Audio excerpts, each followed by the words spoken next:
आज हम तीखा, चटपटा, बहुत ही ज़्यादा टेस्टी हरी मिर्च का अचार बना करके तैयार करेंगे और ये अचार झटपट से बनकर तैयार हो जाता है, खाने में बहुत टेस्टी है। ये अचार आपके खाने के स्वाद को 4 गुना कर देगा। रेसिपी ज़रूर ट्राई कीजिएगा, एकदम आसान है। नमस्ते दोस्तों, स्वागत है आपका श्याम रसोई में। तो चलिए शुरू करते हैं बनाना। हरी मिर्च का टेस्टी अचार बनाने के लिए मैंने यहाँ पर 250 ग्राम जितनी हरी मिर्च को अच्छे से पानी से 3 से 4 बार धोया। उसके बाद कॉटन के कपड़े पर फैलाकर पंखे के नीचे घंटे भर के लिए सूखने दिया। इस पर बिल्कुल भी मॉइस्चर लगा हुआ नहीं होना चाहिए। एक बार मिर्ची को आप साफ कपड़े से भी पोंछ लीजिएगा। आप मिर्ची को धोने से पहले डंठल मत हटाइएगा। धोने के बाद जब मिर्ची पूरी तरह से सूख जाएगी, उसके बाद इसके डंठल एकदम बढ़िया से हटाने हैं।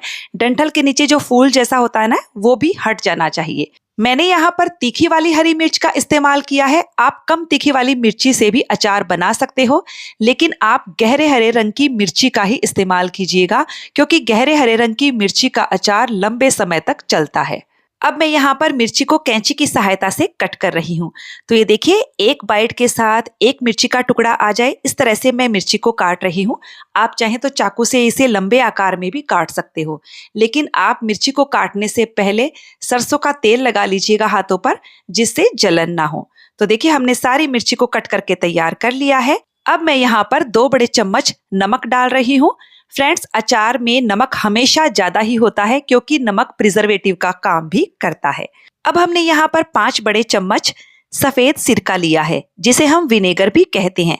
जो चाइनीज वगैरह में इस्तेमाल किया जाता है, वही हमने इस्तेमाल किया है। विनेगर प्रिजर्वेटिव का काम भी करता है, साथ ही ये मिर्ची के तीखेपन को भी थोड़ा सा कम कर देता है और अचार भी चटपटा बनता है। फ्रेंड्स, यदि आप सिरका की जगह नींबू के रस का इस्तेमाल करना चाहते हैं, तो नींबू का रस डालने पर आपको अचार को कम से कम 2 से 3 दिन कड़ी धूप में रखना होगा, क्योंकि नींबू का रस डालने से अचार लंबे समय तक नहीं चलता है। इसलिए मैंने यहाँ पर विनेगर का इस्तेमाल किया है। इससे आपको अचार को धूप दिखाने की जरूरत नहीं होगी। दोनों को मिक्स करके आप 15-20 मिनट के लिए रख दीजिए। अब हम मसाला तैयार करेंगे। तो इसके लिए मैंने 2 बड़े चम्मच मोटी वाली सौंफ ली है, 1 छोटा चम्मच जीरा, 1 छोटा चम्मच मेथी दाना लिया है। इन मसालों को धीमी आंच पर बस 1-1.5 मिनट के लिए भून लीजिए। मतलब मसालों को हमें बहुत ज्यादा नहीं भूनना है, इनकी नमी निकालनी है। और ये लीजिए, मसाले अच्छे से गर्म हो गए हैं। अब हम मसालों को पूरी तरह से ठंडा होने देंगे। उसके बाद मिक्सर के जार में डाल देंगे। अब हमने यहाँ पर 3 बड़े चम्मच बारीक वाली राई ली है। आप इसकी जगह मोटी वाली जो काली सरसों आती है, वो भी ले सकते हो 3 बड़े चम्मच, या फिर पीली सरसों भी ले सकते हो। तीनों में से कोई भी एक ले लीजिए। राई को भूनने की जरूरत नहीं है। अब हम इन सबको दरदरा सा पीस करके तैयार कर लेंगे। एक साइड में मैंने आधा कप सरसों का तेल लिया है। तेल को हम मीडियम हाई फ्लेम पर धुआं उठने तक गर्म करेंगे। धुआं उठने लगा है, फ्लेम को बंद करके तेल को थोड़ा सा ठंडा कर लेंगे। इधर हमें मिर्ची को रखे हुए करीब 20 मिनट हो गए हैं। मिर्ची एकदम हल्की सी सॉफ्ट हो गई है। तो अब हम इसमें ये पीसा हुआ सारा मसाला डाल देंगे और अब हम इसमें कुछ और मसाले पाउडर डालेंगे। 1 बड़ा चम्मच कश्मीरी मिर्च का पाउडर लिया है, इससे अचार की रंगत बहुत अच्छी आती है। आधा चम्मच हल्दी पाउडर, आधा चम्मच काला नमक भी डालेंगे, इससे अचार एकदम चटपटा बनेगा। आधा छोटा चम्मच मैंने हींग लिया है। यदि आपकी हींग का फ्लेवर स्ट्रॉन्ग हो तो हींग की क्वांटिटी कम ले सकते हो। और 1 छोटा चम्मच मैंने कलौंजी डाल दी है। अब हम इन मसालों को बढ़िया से मिक्स कर लेंगे। मसाले अच्छे से मिक्स हो गए हैं और इधर हमारा तेल भी थोड़ा सा ठंडा हो गया है, यानी कि हल्का सा गुनगुना है। अब हम ये तेल अचार में डाल देंगे और इसे अच्छे से मिक्स कर लेंगे। देखिए, मुझे अचार में थोड़ी सी रंगत कम लग रही है, तो मैं यहाँ आधा चम्मच कश्मीरी मिर्च और डाल रही हूँ। आप चाहें तो और डालना स्किप कर सकते हो। और सबको अच्छे से मिक्स कर देंगे। 24 घंटे के बाद मसाले अच्छे से फूल जाएंगे। आप इस अचार को 24 घंटे के बाद इंजॉय कर सकते हैं। और एकदम स्पेशल वाला टेस्ट चाहिए तो 2 से 3 दिन के बाद इस अचार को आप इंजॉय कीजिए।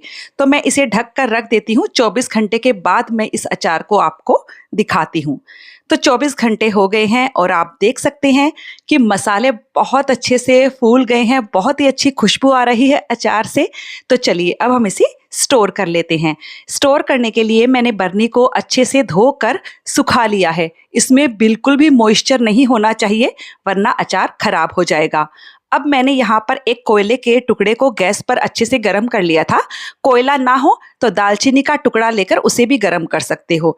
इस पर हम थोड़ी सी हींग डालेंगे और इस बरनी को उल्टा करके 2 मिनट के लिए रख देंगे। इससे जो हम अचार स्टोर करते हैं वो खराब नहीं होता है। फ्रेंड्स, ये अचार 3-4 महीने बिल्कुल खराब नहीं होगा, लेकिन यदि आप इसको ज़्यादा लंबे टाइम तक स्टोर करना चाहते हो तो ध्यान रखिएगा अचार हमेशा तेल से कवर होना चाहिए। अचार बनाते समय छोटी छोटी बातों का आपको ध्यान रखना है। मिर्ची गहरे हरे रंग की लीजिएगा, ताज़ा मिर्ची लीजिएगा और जो भी बर्तन चाकू आप इस्तेमाल कर रहे हो वो एकदम साफ और सूखे होने चाहिए, फिर आपका अचार बिल्कुल भी खराब नहीं होगा। इस अचार को अच्छे से दबा दबा कर भर दीजिए ताकि तेल थोड़ा सा ऊपर आ जाए। तो ये हमारा अचार बरनी में भरकर तैयार है। अब हम बरनी पर 7-8 घंटे के लिए टिश्यू पेपर लगा देते हैं, उसके बाद ढक्कन लगा देंगे। 7-8 घंटे के बाद टिश्यू पेपर हटा दीजिएगा। ऐसा इसलिए कर रहे हैं क्योंकि बरनी में जो स्टीम बनती है उससे आपका अचार खराब नहीं होगा। तो फ्रेंड्स, आपको ये चटपटे से अचार की रेसिपी कैसी लगी कॉमेंट करके जरूर बताइएगा। अच्छी लगे तो वीडियो को लाइक शेयर करने के साथ चैनल को सब्सक्राइब कर दीजिएगा। मिलते हैं अगले वीडियो में।